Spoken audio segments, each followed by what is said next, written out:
My aim in this video is to put to practical use some of the theory that I put forward in this video here. So this is, if you like, a second part to this video. Now, my objective is to recreate this material effect and lighting environment shown on this blue ceramic sphere. And the most significant thing I notice about this is it's got this square, oblong square highlight, and obviously it's a reflective material, but it's not mirror reflective. I can see the colour and I can see the environment reflected around it. So I'm going to start by modifying the material on these three objects that you might remember from the other video to 15 reflective, but I'm going to leave the diffuse response and give that a quick render. So I can see now the sky is getting reflected, but the highlight on these, that is the sky reflection, is not the right shape. So to create that, I'm going to go to the overhead view, keyboard shortcut 2, go to create shelf, create a standard Bryce cube, enlarge it and move it off to one side. I'll zoom back a bit so I can see what I'm doing. I'll copy and paste that and move it over there, copy and paste. I'm just creating a box around my scene out of these cubes. So there we go, and then we'll go back to my view and render. And I think you can just about see I've got a square highlight there on my scene, but it's all a bit weak. So to overcome that, my initial strategy is going to go Sky and Fog, Image Based Lighting tab, use the sky as a HDRI image, use Sky, generate Sky Dome only. I've got rendering scene set here already. Use as backdrop, add to Sky. I can set the specularity down to 0. I'll leave it at the default setting for quality, but turn the effect up so we can get some light in the box. And I'm going to go and turn the atmosphere off and set the sky to fully black so I can see what I'm doing. So now this is still a bit weak.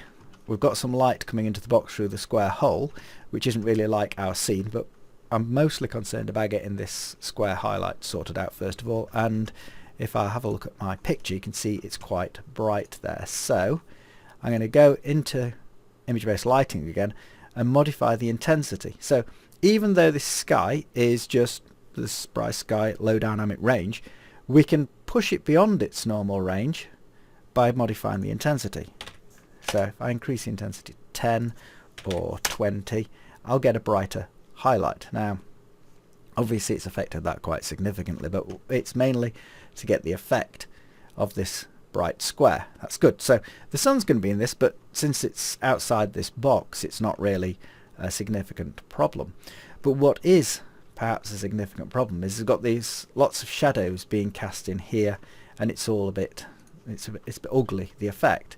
So what I'm going to do is select all these cubes and modify the material so that it doesn't cast shadows, and have a look how that looks in my scene. Okay, so now I've got rid of the ugly shadow banding, but we've got the sun, which was also captured in the HDRI image, casting sunlight. So I've got a shadow going off to one side, which isn't really like my target scene. But I can see it's heading in the right direction. And I'm also not keen on these walls around me. So I'm going to change the way I create this square highlight and then try and figure out a way of getting rid of the sun but retaining my bright sky. That's going to be an easy one. Let's do the square hole first. So I'm going to delete these cubes that I created, abandon that idea, and I'm going to create an infinite plane. I'm going to lift that infinite plane up above my scene, so it's up there. Modify the material on that, so set it to default grey, then set the diffusion down to 0, so it's just a black infinite plane, and which will mean that's blocked all the light out in my scene so far. So if I modify the material on that again so it doesn't cast shadows, I can have the light come into my scene. But now I've got no highlight, but at least I've got rid of the walls that were interfering. So to get the hole in this infinite plane, I'm going to create a cube, modify the attributes of that so it's negative, check out of that, modify the material so it's fully transparent, check out of that, then get hold of the second plane that I created and group that with the cube. Then lift the cube up so that it's intersecting the infinite plane and enlarge it. So I've cut a square hole, and that should, if I've managed to do it right, and I haven't because I need to set the plane's attributes to positive so it can interact with the negative, and I can get the Boolean effect. You see the corners have now appeared on my box, and I have my square hole. I've got my light, and I haven't got those ugly walls, so I can enlarge this cube to whatever size I need and get a larger or smaller highlight as I need it. I get hold of the cube and not the plane, like so. So I've got my nice big bright highlight for my ceramic effect, and I've managed to cut out the rest of the sky. So you're looking here at this reflection. I'll just render it entirely. It takes a little while because of using the default setting for the quality. If I turn that down and not worry about the shadows for the time being, then I can render it quite quickly. So bright square highlight. I probably want to move this edge back, which means I can make this oblong, like so. Try again. Just render that bit. So that's like my scene here. White ground, dark environment round it. So I'll just modify the ground material now. So that's the plane on the ground, so that it's fully white to get that effect. And then the next thing really is to consider getting this to be a blue colour. What I can do, because I've got two monitors, which is handy, is pop that in the other window, select the objects in my scene only and not the ground plane. So let's try doing that. These other things are really getting in the way, so I can just squash that vertically out of the way, take the plane, use the attributes and lock it, so I'm not going to interfere with that again. Select these objects now and go to the material and get the diffuse colour and bring that off on the outside there. Now, one of the things that's significant about this is that with ceramic materials, it tend to get more grazing angle reflection. That's a Fresnel effect. So this is why it looks brighter at the back here than it does at the front. I'd like to recreate that on this blue material here, which I don't think is quite the right blue yet, even though I picked it off the screen. Let's try a darker version. Sort of can do that with Metallus II, and I'll show you that now. So I put Metallus II effect in. It'll reduce the amount of light reflected back towards the camera, but at the same time it'll change the colour of the highlight to blue, which is a little bit inconvenient. I need to get this effect and have still the white reflection. So get rid of Metallus II. I'm going to use transparency instead. Set the transparent colour to fully black so no light gets through it. Get rid of reflection, and then use say refractive index of 105 to give me some grazing angle reflection. Let's see if that's enough to make this look more like a ceramic. So here the reflected light in the foreground is lost somewhat, and there's more towards the edge. If I need a little bit more reflection into the foreground, we can have a bit of reflection added in. Let's try 10, that might be a bit much. Let's try 5. So I'll just look at that bit there. 5 was a bit much still, so let's try 2. So you can see it's just fading off in the middle. I'm just trying to get this same effect here as I have got on this object. The saturation of this colour looks a little bit off, so I'm gonna lower the saturation and push it slightly towards the green end of the spectrum to get a better match, hopefully. And then I can have a bit more light come from my light source to increase the ground intensity. But the thing is, as things stand, I've not got the right pattern of lighting. I want to get this situation, so I need more lighting from above. I can regenerate my sky from just a fully white atmosphere. So if I use sky again, sky dome only, I should have that set so that it does. I can have a half white dome that covers the entire sky, use as backdrop and add to sky. Then I can get quite an intense highlight. You can see it there. Let's try and take that down a notch, and then I should have more light coming from above and from the sides, so I can just get this spot of shadow underneath. Because I captured a fully white sky, the shadows are grey. You can see here we've got an interaction of the colour of the object with the shadow region. Unfortunately, to get that effect really in Bryce would be quite tricky, and we'd have to resort to using true ambience, which would take quite a long time to render. We might look at that yet, depends how much time I've got left. I'm still not happy with the colour of this, so I'm going to try and pick the colour out yet again off the other object and see if I can get a better match. It was tinted before by the sky colour, so that's a bit better. I think it still comes out slightly oversaturated, so I'll knock the saturation down slightly and have a look. Well, it's not bad.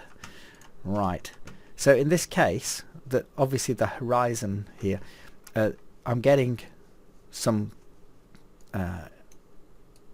of that in shot, and I don't want it, so I could lift the camera view up as it is in this shot and narrow the field of view, because we're supposedly looking at a small object, and give that a render. So I think that doesn't look too bad for what I was aiming for. I'm just going to try and position it for a nicer shot, but not get the horizon in, like so, and then have a comparison with this. So I've got the fading towards the front, lighter at the back, the square highlight, but obviously this one's slightly blurred, and this area around the infinite plane has resulted in this extending a lot further. I suppose this was inside a box, which I abandoned that idea, but there's no reason why I couldn't go back to that idea if I thought it was going to be better. I quite like it as it is there, and I like the simplicity of just having the infinite plane with the hole cut in it. The main issue now is the shadows. So I can turn the quantity up. This is the default setting. What you're going to see now is that it's going to take a lot longer to render. So that's 8 minutes, and these shadows are still grey, and there's still some banding at this higher setting, which suggests to me that I might do better if I was to use true ambient rendering, though it's probably going to take longer. I will get an interaction between the white surface and the blue, hopefully, on the diffuse. So I'll switch that render mode.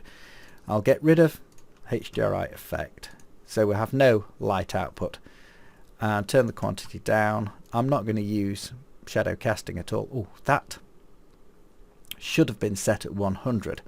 I don't know why it was set down at 90, probably because at some point I reset the sky, and when you use the reset sky option, Bryce resets it but sets the intensity down, and it shouldn't do that. This is a global shadow intensity control, so it's really quite wrong if that gets reset. So I've actually reset my sky as well. So we're back to where we were.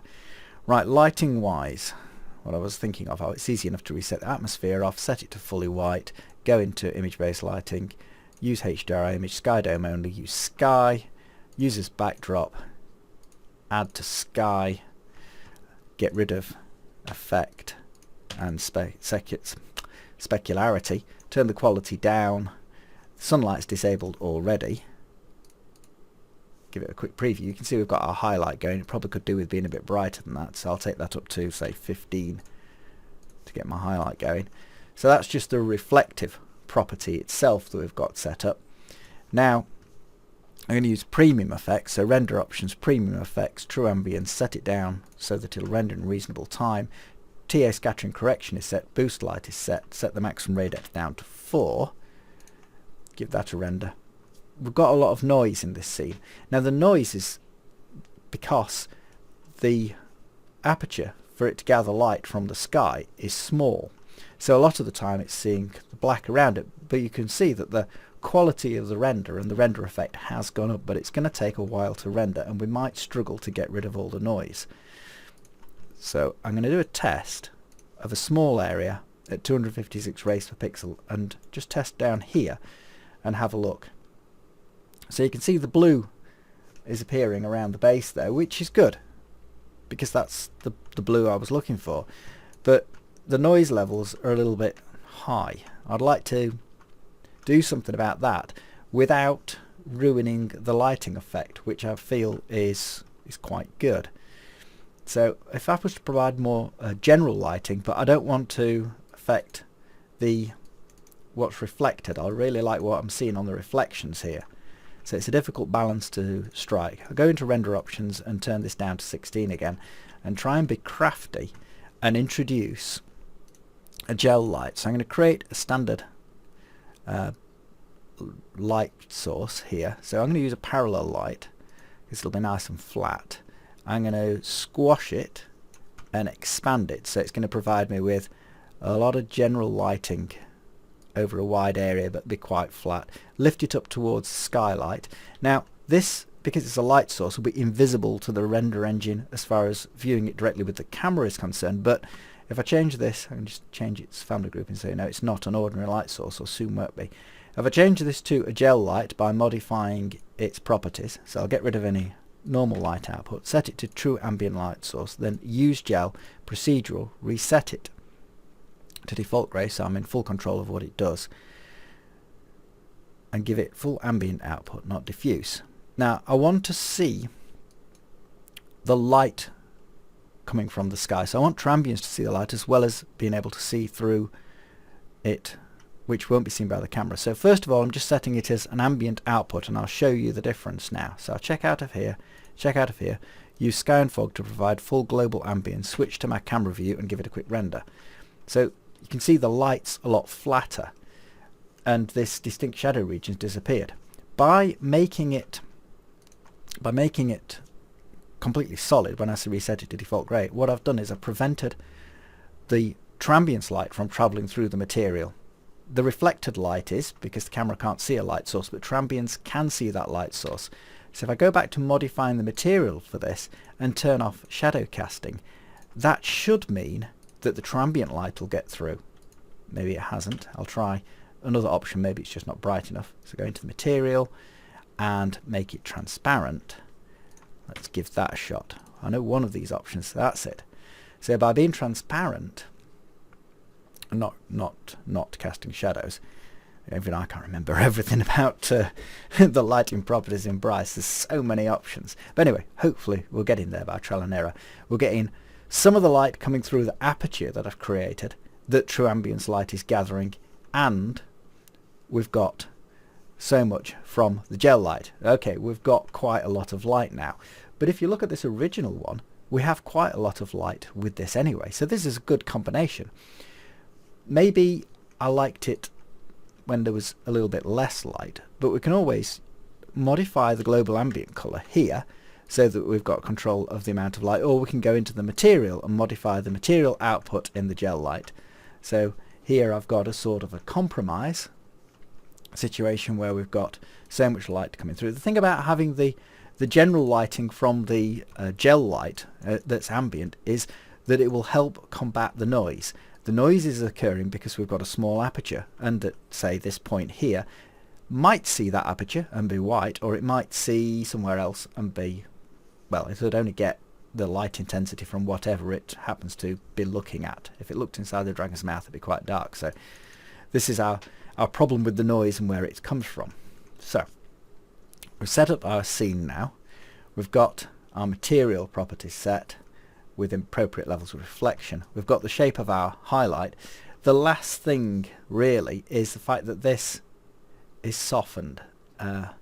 Not easy to create a soft opening. We could try messing around with fuzzy materials and that kind of thing, but we're getting quite exotic there. So perhaps the easiest solution would be to do a quick depth of field. So I'll select the central object here, go to render options. We're already using premium effects, so depth of field would be an appropriate choice.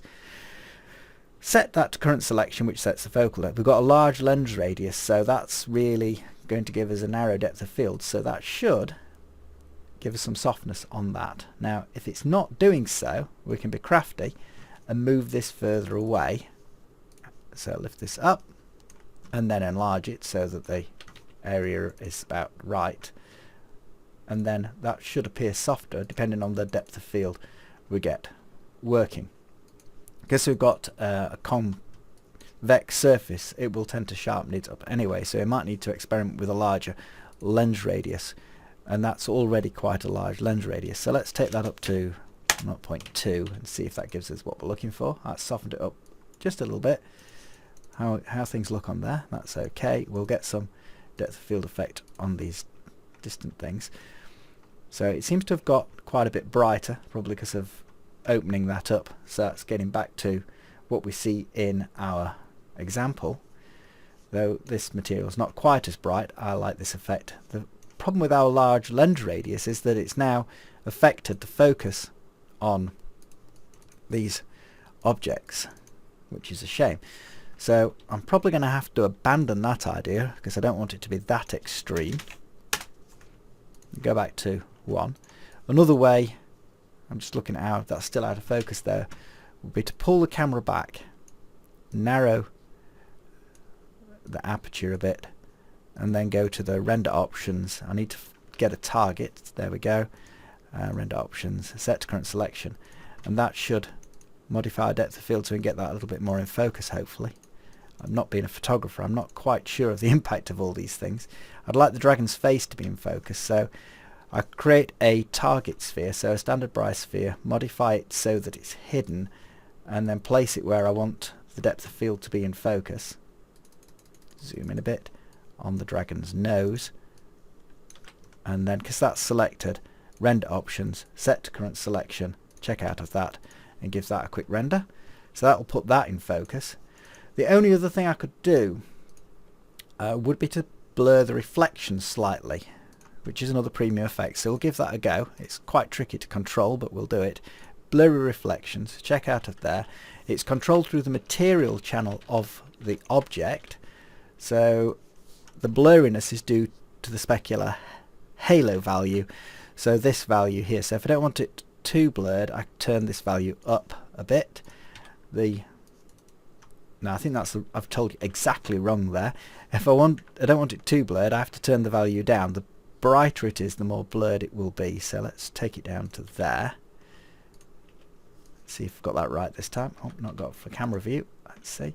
That doesn't look too bad now. Maybe it's a bit more blurred than it was in the original. So back to this. Take it down to here.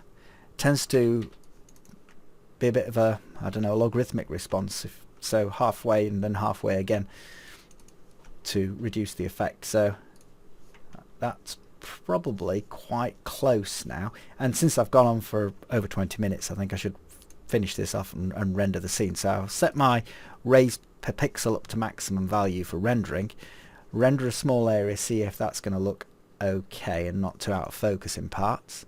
Doesn't look too bad. Now I've used blurred reflection, I could probably get away with a narrower lens radius. Whoops, wrong menu. I'm just trying to speed things up a bit for you here, since I just recognised that I've gone on for a rather long time. So there we go, that's sharpened that edge up there. And then in the document setup, what I'm going to do is reduce the size of this scene so it renders in a reasonable time, and then I'll use that as the main intro image, and you can judge then whether you think I've made a reasonable go at getting this effect. I think the only thing I could do to get this a bit closer is increase the output and the gel light I've used to lighten that material up a little bit. Okay, that's it. I'm going to stop meddling now. That's the end of the video. I'll let you be the judge of whether it was successful or not, and hopefully I've been able to demonstrate how you can use the Bryce sky as a high dynamic range image, and using the controls in the image-based lighting, use it in a versatile way to create specific lighting effects, as opposed to just using it as a sky. This is something a little bit different. So I hope you found that interesting. Cheers now.